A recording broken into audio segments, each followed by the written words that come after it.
Vince to serve as the department chair. So at City College, here's what you need to know. One part of what you need to know is that we are small. We're a small department, and we're mighty, right? We exist, so it's not every community college has a women's and gender studies department, right? This is unique. This is, well, not entirely unique, but it's unusual, right? And why do we have this?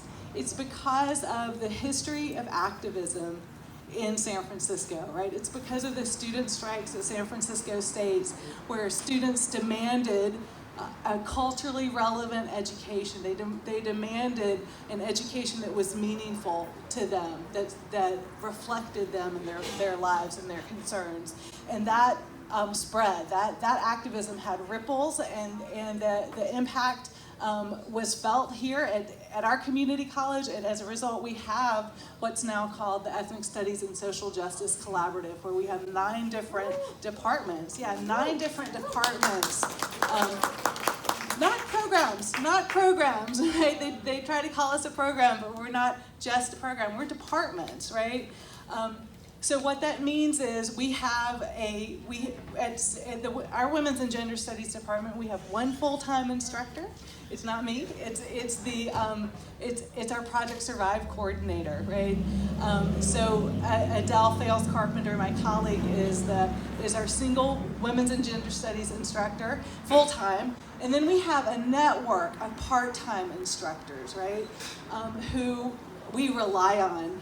We value our part-time instructors, what they bring to the college and what they bring to our classrooms and to our students, right? Because often they're doing work in the field, right? They're living the theory into practice in different other aspects of their lives, and they bring that knowledge into our college. And it's important to say that, because the part-timers are who have really been impacted in the recent dramatic, draconian, drastic cuts, right? That they have been targeted, and we're losing them, and they're being disrespected institutionally through the cuts. So that's part of why I take a moment to emphasize the fact that we value and we need our part-time instructors.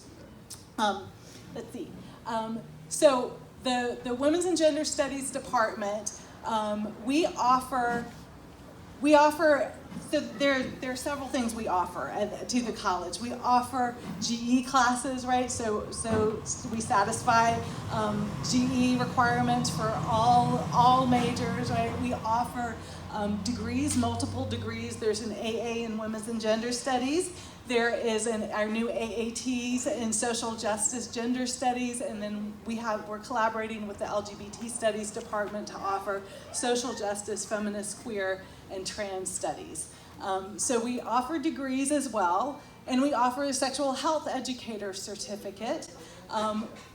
And importantly, the flagship program of Women's and Gender Studies is Project Survive that I mentioned already. It's my way in.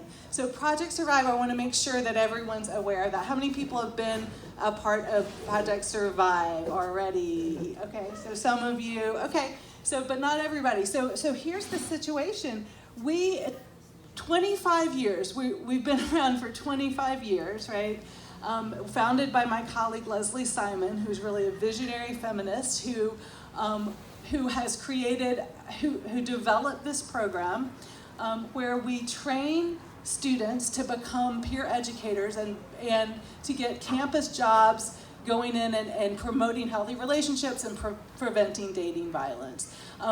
All the research shows that peer-to-peer teaching is what's effective about changing patterns, right? About changing culture and changing societies, which is what we're talking about if we're talking about eliminating dating violence and eliminating intimate partner violence. So they're doing that work.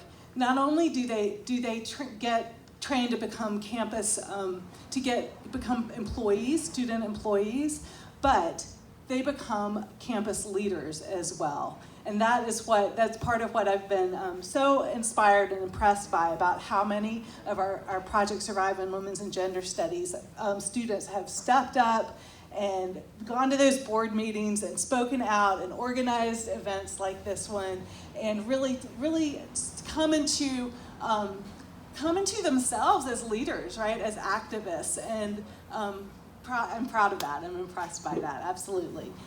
So that's part of what they get. But then the other piece of it is they become a community, right? So the peer educators who learn to, who are trained to do this work, they work together to support one another. Best relationships with other women in my lives are with other Project Survive peer educators, for instance, right? So those relationships have been crucial for helping students to make it through the community college. As you know, not every student who enters City College achieves their goal, right? It's not, as you know, there are a lot of barriers that students face, and it can, and so how do they do it? How do they find a way to, in our institution, in our huge institution, which can be quite depersonalizing at times, right? How do you be a full human, be your full self? And many of our Project Survive students have found that as the rope that they grab that pulls them through the college, and they were able to support one another. And in the last 4 years, we were able to use some grants to get from the student equity money that came through to formalize that. And so we were able to hire students as mentors, as Project Survive mentors, and have them designated to support specific mentees who were new to the community, and to welcome them and to help them meet their goals.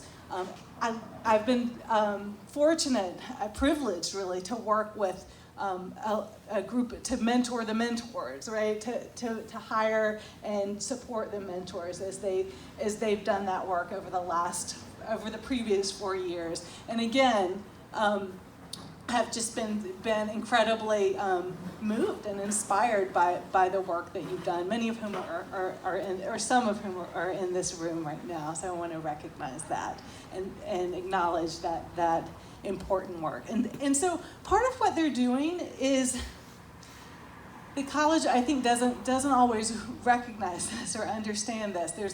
There's a lot of dialogue at our community college about equity, about achieving equity, and we're setting up, like, how do we set up the institution to promote equity? But what Project Survive students are doing, they feel, they recognize that they have a role to play in promoting equity, right? So it's not something that comes from above, but it's something they're active co-creators in supporting, in recognizing inequities and supporting other students to be able to be successful, right? And so that's part of one of the roles that our student leaders in Project Survive have played. So we offer the classes, the certificate, Project Survive, and not only that, the Women's Resource Center. So I want to give you a little bit of the history of that. So another result of student activism, where students said, we need a space on campus where we can support one another, right? And they organized, they demanded, right? And they achieved the goal of having the Women's Resource Center, which is a student-led space, which it has a faculty advisor from the Women's and Gender Studies Department, for students to, again, become leaders, right? To get campus jobs and become leaders, doing the work of supporting one another, helping one another access resources, and sometimes getting their basic needs met, right? We provide food, we try to deal with, right, hunger, some basic concerns, and giving resources to students when they need them. That is part of the feminist theory into practice that is happening at our campus, right? And what's the ideas that students learn in textbooks and from the history of intersectional feminist activism, they say, what does that mean for us? How do we enact that? How do we live that? And that happens at the Women's Resource Center, that happens at Project Survive.